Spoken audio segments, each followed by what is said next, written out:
হরে কৃষ্ণ।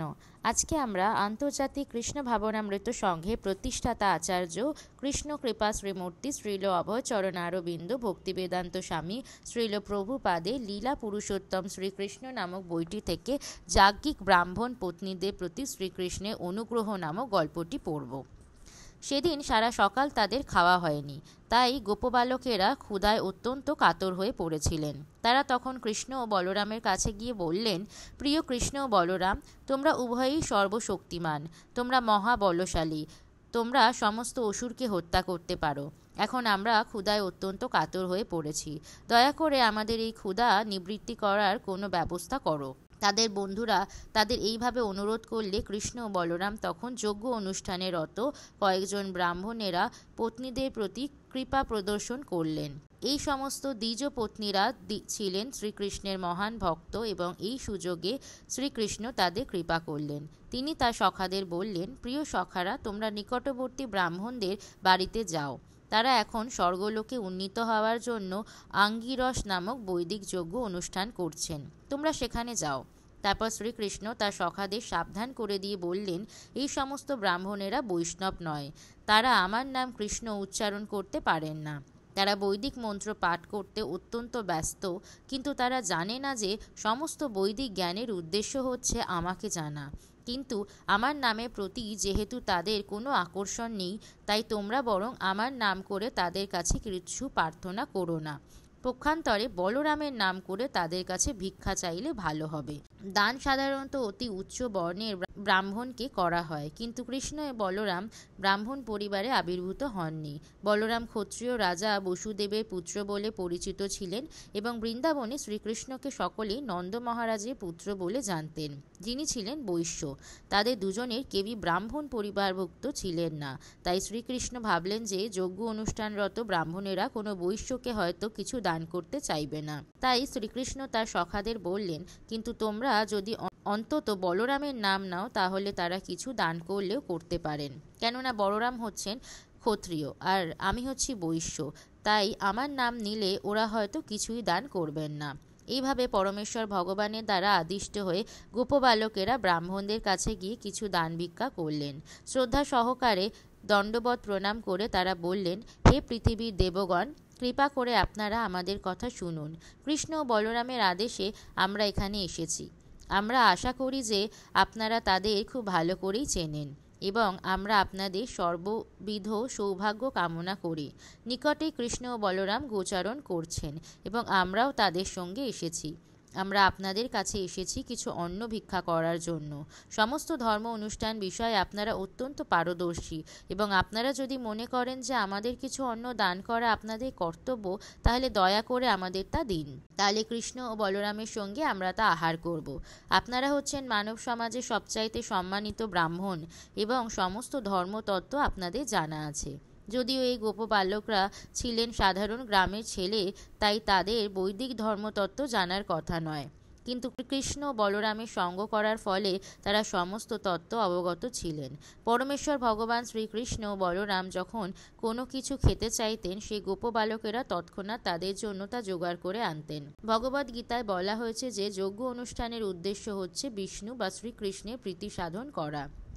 বালকেরা বলতে লাগলেন, কৃষ্ণ ও বলরাম রূপে পরমেশ্বর ভগবান শ্রী বিষ্ণু স্বয়ং আমাদের থেকে দান গ্রহণ করার জন্য প্রতীক্ষা করছেন এবং আপনাদের কর্তব্য হচ্ছে যা কিছু খাদ্য সামগ্রী আপনাদের কাছে রয়েছে তা সবই তাদের উদ্দেশ্যে অর্পণ করা। তারা ব্রাহ্মণদের আরও বোঝালেন যে কিভাবে খাদ্যদ্রব্য গ্রহণ করতে হয়। সচরাচর বৈষ্ণব বা ভগবানের শুদ্ধ ভক্ত সাধারণ যজ্ঞ অনুষ্ঠানে অংশগ্রহণ করেন না, কিন্তু বিশেষ যজ্ঞের অন্ন তারা কখনো কখনো গ্রহণ করে থাকেন। তাই গোপবালকেরা বললেন, হে সজ্জন শ্রেষ্ঠ ব্রাহ্মণ, দীক্ষা আরম্ভ করে অগ্নিশমীয় যজ্ঞে পশুবধের পূর্ব পর্যন্ত দীক্ষিতের অন্ন গ্রহণে দোষ নেই, আর তাছাড়া ইন্দ্রদেবতার যজ্ঞ ব্যতীত অন্য যজ্ঞে দীক্ষিত জনের অন্ন ভোজন করলে দোষ হয় না বলেই তারা আপনাদের অন্ন প্রার্থনা করেছেন। কৃষ্ণ ও বলরামের সহচরেরা যদিও ছিলেন সাধারণ গোপবালক, তবুও বৈদিক কর্মকাণ্ডীয় যজ্ঞ অনুষ্ঠানে রত অতি উন্নত ব্রাহ্মণদেরও ধর্ম সম্বন্ধে উপদেশ দেওয়ার যোগ্যতা তাদের ছিল।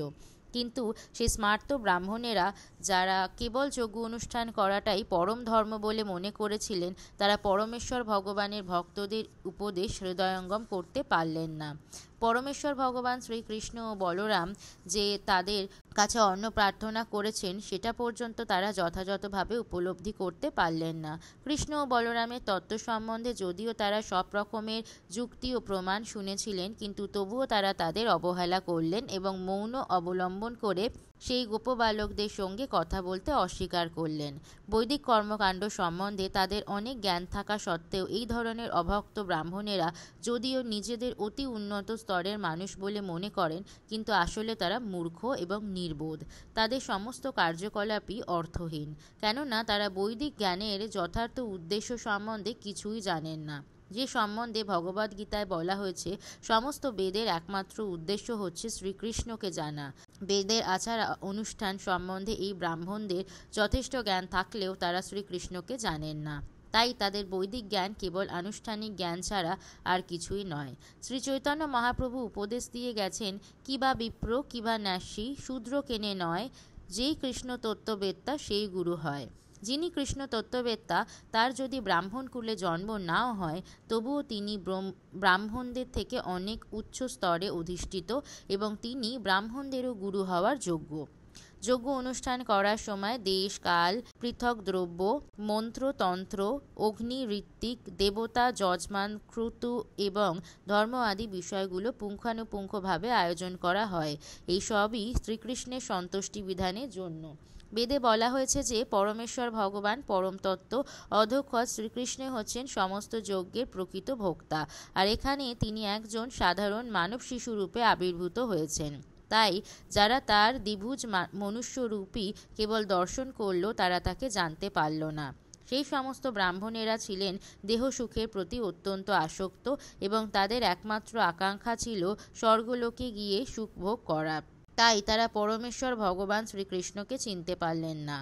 গোপবালকেরা যখন দেখলেন যে ব্রাহ্মণেরা তাদের সঙ্গে কথা বলবে না, তখন তারা অত্যন্ত মর্মাহত হলেন। তারা তখন কৃষ্ণ ও বলরামের কাছে ফিরে গিয়ে সমস্ত ঘটনা তাদের কাছে খুলে বললেন।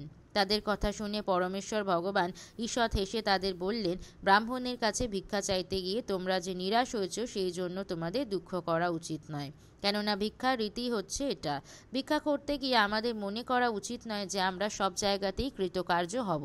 কোনো কোনো জায়গায় আমরা ভিক্ষা পাবো না, কিন্তু তা বলে আমাদের মর্মাহত হওয়া উচিত নয়। শ্রীকৃষ্ণ তখন তার গোপ সখাদের আবার সেখানে যেতে বললেন, কিন্তু এবার ব্রাহ্মণদের কাছে ভিক্ষা না চেয়ে তাদের পত্নীদের কাছে ভিক্ষা চাইতে বলে দিলেন। তিনি তাদের আরও বললেন যে এই সমস্ত দ্বিজ পত্নীরা হচ্ছেন মহান ভক্ত। তিনি বললেন, তারা সবসময় আমাদের চিন্তায় মগ্ন। যদিও সেখানে গিয়ে আমার আর বলরামের নাম করে অন্ন প্রার্থনা করো, তারা তোমাদের প্রচুর অন্ন দান করবেন। শ্রীকৃষ্ণের আদেশ অনুসারে বালকেরা তৎক্ষণাৎ দ্বিজ পত্নীদের কাছে গেলেন। তারা দেখলেন যে সেই দ্বিজ পত্নীরা তাদের বাড়ির ভেতরে বসে আছেন। তারা সকলেই খুব সুন্দর অলঙ্কারে ভূষিতা ছিলেন। শ্রদ্ধা সহকারে তাদের প্রণাম জানিয়ে বালকেরা বললেন, আপনারা আমাদের প্রণাম গ্রহণ করুন এবং আমাদের বিনীত নিবেদন শ্রবণ করুন। এই স্থানের অদূরে কৃষ্ণ এবং বলরাম তাদের গাভী নিয়ে ভ্রমণ করতে করতে আমাদের এখানে পাঠিয়েছেন। আমরা সকলেই ক্ষুধায় অত্যন্ত কাতর হয়ে পড়েছি, তাই আমরা আপনাদের কাছে অন্ন প্রার্থনা করতে এসেছি। দয়া করে কৃষ্ণ, বলরাম এবং আমাদের জন্য কিছু অন্ন দান করুন। সেই কথা শুনে তৎক্ষণাৎ দ্বিজ পত্নীরা শ্রীকৃষ্ণ ও বলরামের জন্য অত্যন্ত উৎকণ্ঠিত হয়ে উঠলেন। তারা এই আবেগ স্বতঃস্ফূর্তভাবে প্রকাশিত হলো। কৃষ্ণ এবং বলরাম যে পরমেশ্বর ভগবান, সেই সম্বন্ধে তাদের প্রত্যয় উৎপাদন করার কোনো প্রয়োজন ছিল না। তাদের নাম শোনা মাত্রই তাদের দর্শন করার জন্য তারা আকুল হয়ে উঠলেন। নিরন্তর শ্রীকৃষ্ণের কথা চিন্তা করার ফলে তারা সর্বোচ্চ স্তরের ধ্যানে মগ্ন ছিলেন। সমস্ত দ্বিজ পত্নীরা তখন বিভিন্ন পাত্রে নানা রকম সুস্বাদু খাদ্যদ্রব্য ভরে নিলেন। যজ্ঞ অনুষ্ঠানের জন্য নানা রকম সুস্বাদু খাদ্য প্রস্তুত করা হয়েছিল। সেই সমস্ত খাদ্যদ্রব্য সংগ্রহ করে তারা তাদের পরম প্রেমাস্পদ শ্রীকৃষ্ণের কাছে যাওয়ার জন্য প্রস্তুত হলেন। নদী যেভাবে সমুদ্রের প্রতি ধাবিত হয়, ঠিক সেইভাবে তারা কৃষ্ণ এবং বলরামকে দর্শন করার জন্য ধাবিত হলেন। দ্বিজপত্নীরা বহুকাল ধরে শ্রীকৃষ্ণের দর্শন করার জন্য আকুল হয়েছিলেন, কিন্তু যখন তারা তাকে দর্শন করার জন্য গৃহ থেকে বেরোবার আয়োজন করছিলেন, তখন তাদের প্রতি পিতা, পুত্র এবং সমস্ত আত্মীয় স্বজনেরা নিষেধ করতে লাগলেন, কিন্তু তারা সেই নিষেধ শুনলেন না। শ্রীকৃষ্ণের আকর্ষণে অধীর হয়ে ভক্ত যখন তার কাছে যাওয়ার জন্য আকুল হয়ে ওঠে, তখন তিনি কোনো রকম জড় বন্ধন গ্রাহ্যই করেন না।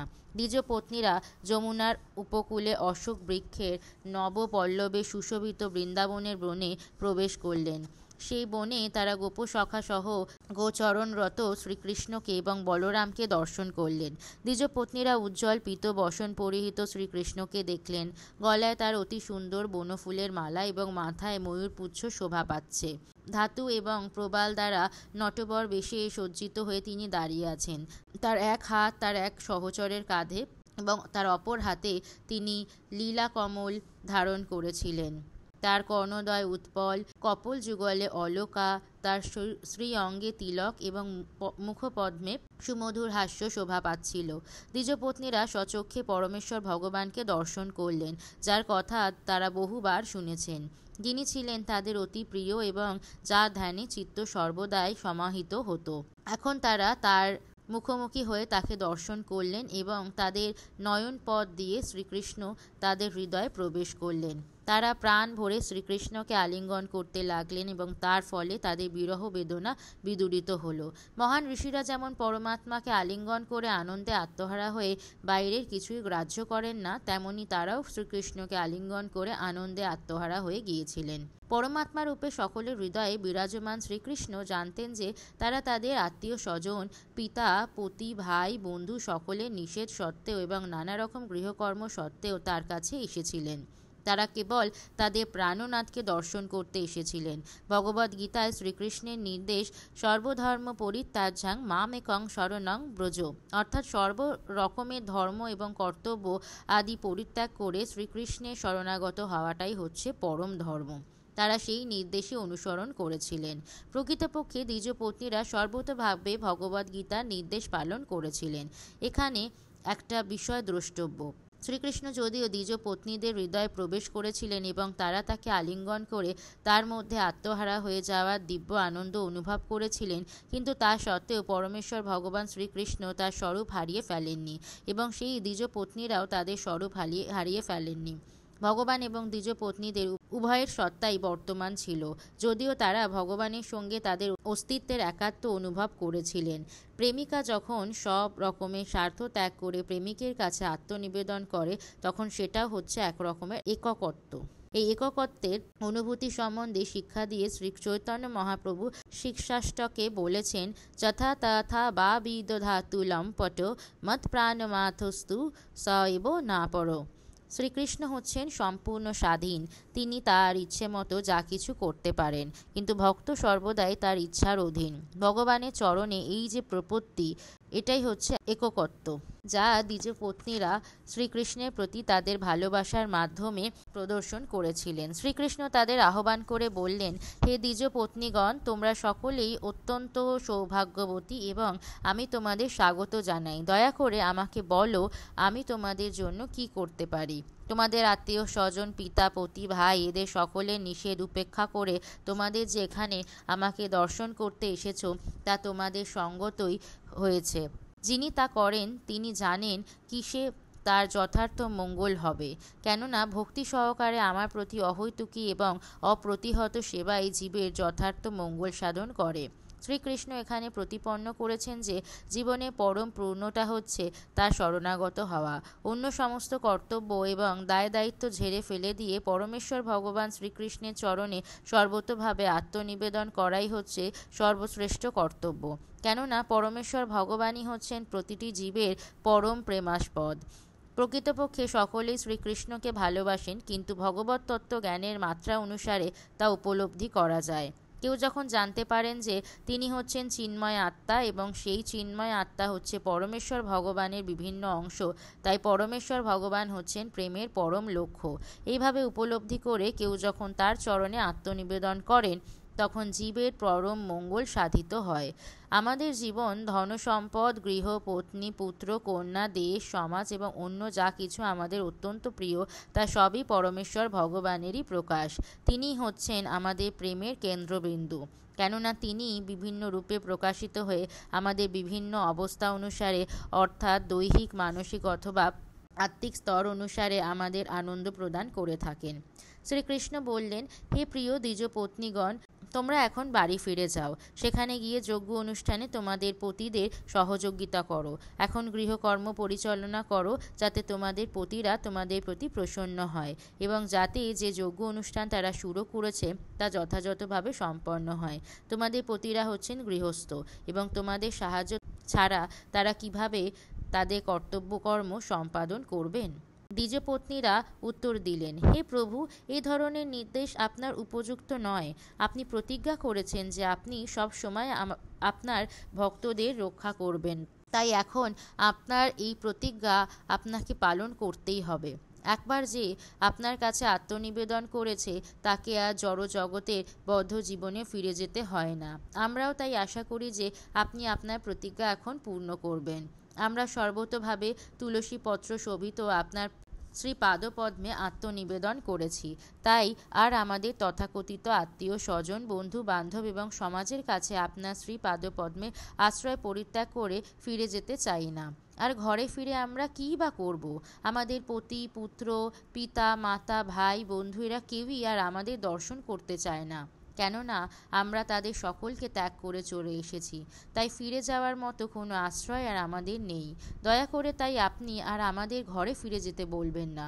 পক্ষান্তরে আপনার আশ্রয়ে, আপনার শ্রী পাদপদ্মে যেন আমরা নিত্যকাল অবস্থান করতে পারি, সেই ব্যবস্থা করুন। পরমেশ্বর ভগবান উত্তর দিলেন, প্রিয় দ্বিজপত্নীগণ, তোমরা নিশ্চিন্ত থাকো যে তোমরা ফিরে গেলে তোমাদের পতিরা তোমাদের অবহেলা করবেন না এবং তোমাদের সাদরে গ্রহণ করবেন। যেহেতু তোমরা হচ্ছ আমার শুদ্ধ ভক্ত, তাই কেবল তোমাদের আত্মীয় স্বজনেরাই নয়, সমস্ত মানুষ, এমনকি স্বর্গের দেবতারাও তোমাদের প্রতি প্রসন্ন হবেন। পরমাত্মা রূপে শ্রীকৃষ্ণ সকলেরই হৃদয়ে বিরাজমান, তাই কেউ যখন শ্রীকৃষ্ণের ভক্ত হন তখন তিনি সকলেরই প্রিয় হন। ভগবানই শুদ্ধ ভক্ত কারোর প্রতি শত্রুভাবাপন্ন হন না। কোনো সুস্থ মস্তিষ্ক সম্পন্ন মানুষ ভগবানের শুদ্ধ ভক্তের সঙ্গে শত্রুতা করতে পারে না। শ্রীকৃষ্ণ আরও বললেন, আমার প্রতি দিব্য প্রেম দেহ সম্বন্ধযুক্ত নয়, কিন্তু যার চিত্ত সর্বদাই আমাতে সমর্পিত, তিনি অবশ্যই অতি শীঘ্র আমার সঙ্গলাভ করার জন্য আমার কাছে আসবেন। পরমেশ্বর ভগবানের দ্বারা এইভাবে আদিষ্ট হয়ে সমস্ত দ্বিজ পত্নীরা তাদের গৃহে তাদের পতিদের কাছে ফিরে গেলেন। তাদের পত্নীদের ফিরে আসতে দেখে ব্রাহ্মণেরা অত্যন্ত প্রীত হলেন এবং শাস্ত্রের নির্দেশ অনুসারে একত্রে উপবেশন করে যজ্ঞ অনুষ্ঠান করলেন। বৈদিক নীতি অনুসারে পতি এবং পত্নীকে মিলিতভাবে ধর্ম অনুষ্ঠান করতে হয়। দ্বিজপত্নীরা যখন ফিরে এলেন তখন যথাযথভাবে যজ্ঞ সম্পাদন হলো। একজন দ্বিজপত্নী শ্রীকৃষ্ণকে দর্শন করতে যেতে পারেননি, কেননা তাকে জোর করে ধরে রাখা হয়েছিল। শ্রীকৃষ্ণ যে নিকটেই প্রতীক্ষা করছেন সেই কথা শুনে এবং তার চিন্তায় সর্বতোভাবে মগ্ন হয়ে তিনি জড়া প্রকৃতির নিয়মের দ্বারা আবদ্ধ তার জড় দেহটি ত্যাগ করে চলে গেলেন। নিত্য আনন্দময় পরমেশ্বর ভগবান গোবিন্দ একজন সাধারণ মানুষরূপে তার অপ্রাকৃত লীলাবিলাস করেছিলেন এবং দ্বিজপত্নীদের নিবেদিত খাদ্যদ্রব্য উপভোগ করেছিলেন। এইভাবে তিনি সাধারণ মানুষদের তার প্রতি আকৃষ্ট করেছিলেন। তিনি গাভীদের, গোপবালকদের এবং বৃন্দাবনের গোপবধূদের তার বাণীর প্রতি এবং তার সৌন্দর্যের প্রতি আকৃষ্ট করেছিলেন। দ্বিজপত্নীরা যখন শ্রীকৃষ্ণের কাছ থেকে ফিরে গেলেন তখন যজ্ঞ অনুষ্ঠানে রত ব্রাহ্মণেরা পরমেশ্বর ভগবানকে অন্নদান করতে অস্বীকার করার পাপের জন্য অনুশোচনা করতে লাগলেন। অবশেষে তারা তাদের ভুল বুঝতে পেরেছিলেন। বৈদিক কর্মকাণ্ডীয় অনুষ্ঠানে মগ্ন থেকে তারা পরমেশ্বর ভগবানকে অবহেলা করেছিলেন, যিনি একজন মানুষরূপে পরিগ্রহ করে এই জগতে আবির্ভূত হয়েছিলেন এবং তাদের কাছে অন্ন প্রার্থনা করেছিলেন। তাদের পত্নীদের বিশ্বাস এবং ভক্তি দেখে তারা নিজেদের ধিক্কার দিতে লাগলেন। তাদের গভীর অনুতাপ হলো যে যদিও তাদের পত্নীরা শুদ্ধ ভক্তির স্তরে উন্নীত হয়েছিল, তবুও তারা বুঝতে পারলেন না কিভাবে পরমেশ্বর ভগবানকে ভালোবাসতে হয়। তারা নিজেদের মধ্যে বলাবলি করতে লাগলেন, ধিক আমাদের ব্রাহ্মণত্ব, ধিক আমাদের বৈদিক শাস্ত্র জ্ঞান, ধিক আমাদের যজ্ঞ অনুষ্ঠান এবং শাস্ত্রীয় বিধিনিষেধের অনুষ্ঠান, ধিক আমাদের পরিবার পরিজন। এই সমস্ত ধিক আমাদের হৃদয়, দেহ, মন এবং ইন্দ্রিয়ের অগোচর পরমেশ্বর ভগবানের প্রতি প্রেমের উদয় হয়নি। এই সমস্ত শাস্ত্রজ্ঞ ব্রাহ্মণেরা যদিও বৈদিক আচার অনুষ্ঠানে অত্যন্ত সুদক্ষ ছিলেন, তারা যথার্থভাবে অনুশোচনা করেছিলেন। কেননা শ্রীকৃষ্ণের প্রতি প্রেম ভক্তির উদয় যদি না হয়, তাহলে সমস্ত ধর্ম অনুষ্ঠানই কেবল সময় ও শক্তির অপচয় মাত্র। তারা পরস্পরের মধ্যে বলাবলি করতে লাগলেন, ভগবানের মায়া এতই প্রবল যে তা মহান যোগীদেরও মোহিত করে। যদিও আমরা শাস্ত্র নিপুণ ব্রাহ্মণেরা মানব সমাজের অন্য সমস্ত বর্ণের গুরু বলে বিবেচিত হই, সেই আমরাও ভগবানের মায়া দ্বারা মোহিত হয়েছি। কিন্তু দেখো, এই স্ত্রীরা কত সৌভাগ্যবতী, তারা কত ঐকান্তিকভাবে পরমেশ্বর ভগবান শ্রীকৃষ্ণকে তাদের জীবন উৎসর্গ করেছে। তারা অনায়াসে তাদের পরিবারের বন্ধন ত্যাগ করতে পেরেছে, যা অত্যন্ত কঠিন।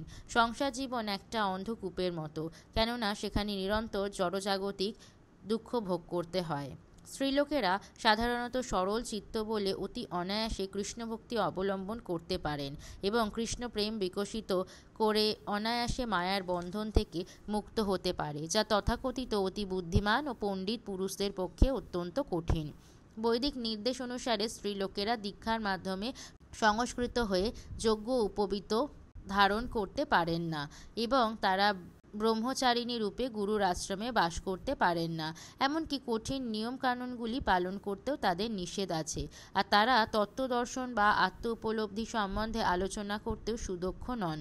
প্রকৃতিগতভাবেও তারা বিশেষ পবিত্র নন এবং শুভ কর্ম অনুষ্ঠানের প্রতিও তারা বিশেষ আকৃষ্ট নন। তাই ব্রাহ্মণেরা বিস্ময় ভরে বললেন, কি আশ্চর্য! তারা যোগেশ্বর শ্রীকৃষ্ণের প্রতি দিব্য প্রেম লাভ করেছে। তাদের ভক্তি বলে এবং তাদের সুদৃঢ় বিশ্বাসের ফলে তারা আমাদের সকলকে ছাড়িয়ে গেছে। জড়জাগতিক জীবনে প্রতি অত্যন্ত আসক্ত হয়ে আমরা বুঝতে পারিনি জীবনের যথার্থ উদ্দেশ্য কী। যদিও সকলেই মনে করে যে আমরা হচ্ছি সমস্ত সংস্কৃতির ধারক ও বাহক, গোপবালকেরা আমাদের কৃষ্ণ ও বলরামের কথা জানিয়েছিল, কিন্তু তাদের কথা আমরা শুনিনি। আমরা এখন বুঝতে পারছি যে পরমেশ্বর ভগবান তার সখাদের পাঠিয়ে আমাদের কাছ থেকে অন্ন ভিক্ষা করে আমাদের প্রতি কৃপা প্রদর্শন করতে চেয়েছিলেন, নয়তো আমাদের কাছে তাদের পাঠাবার তার কি প্রয়োজন ছিল। তিনি কেবল তার ইচ্ছাশক্তির দ্বারাই তাদের ক্ষুধা নিবৃত্তি করতে পারতেন। শ্রীকৃষ্ণ তার জীবন ধারণের জন্য গোপালন করছিলেন। এই কথা শুনে কেউ যদি শ্রীকৃষ্ণের স্বয়ং সম্পূর্ণতা সম্পর্কে অস্বীকার করেন, অথবা কেউ যদি মনে করেন যে তিনি খাবার চেয়ে পাঠিয়েছিলেন বলে তিনি সত্য সত্যই ক্ষুধার্ত ছিলেন, তাহলে তাদের এটা বিবেচনা করা উচিত যে সৌভাগ্য লক্ষ্মী সর্বদাই শ্রীকৃষ্ণের সেবায় রত। ভগবানকে সেবা করার ফলেই চঞ্চলা লক্ষ্মী অচঞ্চলা নন। ব্রহ্মসংহিতা আদি বৈদিক শাস্ত্রে বলা হয়েছে যে শত সহস্র লক্ষ্মী সম্ভ্রম ভরে ভগবানের ধামে ভগবানের সেবা করছেন। তাই কেউ যদি মনে করে যে শ্রীকৃষ্ণ অভাবে পড়ে ব্রাহ্মণদের কাছে ভিক্ষা করেছিলেন, তাহলে সেটা তার অজ্ঞতা ছাড়া আর কিছুই নয়। প্রকৃতপক্ষে তিনি এই ছলনা করেছিলেন যাতে শুদ্ধ ভক্তি সহকারে তারা তাকে গ্রহণ করতে পারে। তা ছিল তাদের প্রতি তার অহৈতুকী কৃপার প্রকাশ। বৈদিক যজ্ঞ অনুষ্ঠানের সমস্ত সামগ্রী, উপযুক্ত স্থান, উপযুক্ত কাল, পৃথক দ্রব্য, বৈদিক মন্ত্র, যজ্ঞ অনুষ্ঠান, ঋত্বিক, অগ্নি দেবতা, যজমান এবং ধর্ম, এই সবই শ্রীকৃষ্ণকে জানবার জন্য। কেননা শ্রীকৃষ্ণ হচ্ছেন পরমেশ্বর ভগবান, তিনিই হচ্ছেন পরমেশ্বর ভগবান বিষ্ণু, তিনিই হচ্ছেন সমস্ত যোগীদের ঈশ্বর। ব্রাহ্মণেরা বললেন, যেহেতু তিনি যদুকুলে একজন শিশুরূপে আবির্ভূত হয়েছেন, তাই মূর্খ আমরা জানতে পারলাম না যে তিনিই হচ্ছেন পরমেশ্বর ভগবান। কিন্তু তা সত্ত্বেও আমরা গর্ব অনুভব করছি, কেননা আমাদের পত্নীরা এত উন্নত যে তারা আমাদের গোঁড়ামির সত্ত্বেও ভগবানের প্রতি শুদ্ধ ভক্তি লাভ করেছে। তাই আমরা পরমেশ্বর ভগবান শ্রীকৃষ্ণের পাদপদ্মে শ্রদ্ধাবনত প্রণতি জানাই, যার মায়াশক্তির প্রভাবে আমরা সকাম কর্মে মগ্ন হয়ে আছি। তাই আমরা ভগবানের কাছে প্রার্থনা করি তিনি যেন কৃপা পরবশ হয়ে আমাদের ক্ষমা করেন, কেননা আমরা তার বহিরঙ্গা শক্তির প্রভাবে মোহিত হয়ে পড়েছি। আমরা তার অপ্রাকৃত মহিমা না জেনে তার আদেশ অমান্য করেছি। এইভাবে ব্রাহ্মণেরা তাদের পাপ কর্মের জন্য অনুশোচনা করতে লাগলেন। তারা শ্রীকৃষ্ণকে তাদের প্রণতি জানাবার জন্য তার কাছে যেতে ইচ্ছা করলেন, কিন্তু কংসের ভয়ে ভীত হয়ে তারা যেতে পারলেন না। পক্ষান্তরে বলা যায়, ভক্তিযুক্ত সেবার মাধ্যমে সর্বতোভাবে পবিত্র না হয়ে পরমেশ্বর ভগবানের চরণে আত্মনিবেদন করা অত্যন্ত কঠিন। সেই সম্পর্কে সর্বশাস্ত্র বিশারদ ব্রাহ্মণ এবং তাদের পত্নীরাই হচ্ছে একটা জ্বলন্ত দৃষ্টান্ত। দ্বিজ পত্নীরা যেহেতু শুদ্ধ ভক্তি দ্বারা অনুপ্রাণিত হয়েছিলেন, তাই তারা কোনো রকম প্রতিবন্ধকের পরোয়া করেননি, আর তারা তৎক্ষণাৎ শ্রীকৃষ্ণের দিকে ছুটে গিয়েছিলেন। কিন্তু ব্রাহ্মণেরা ভগবানের পরমেশ্বরত্ব সম্বন্ধে অবগত হওয়া সত্ত্বেও এবং তার প্রতি তাদের অপরাধের জন্য অনুশোচনা করা সত্ত্বেও কংসের ভয়ে ভীত হয়ে তারা তার কাছে যেতে পারলেন না, কেননা তারা জড় সুখভোগের প্রতি অত্যন্ত আসক্ত ছিলেন। ইতি লীলা পুরুষোত্তম শ্রীকৃষ্ণ গ্রন্থে যাজ্ঞিক ব্রাহ্মণ পত্নীদের প্রতি শ্রীকৃষ্ণের অনুগ্রহ নামক ৩৩ অধ্যায়ের ভক্তি বেদান্ত তাৎপর্য সমাপ্ত হলো। জয় জয় শ্রীলা প্রভুপাদ কি জয়।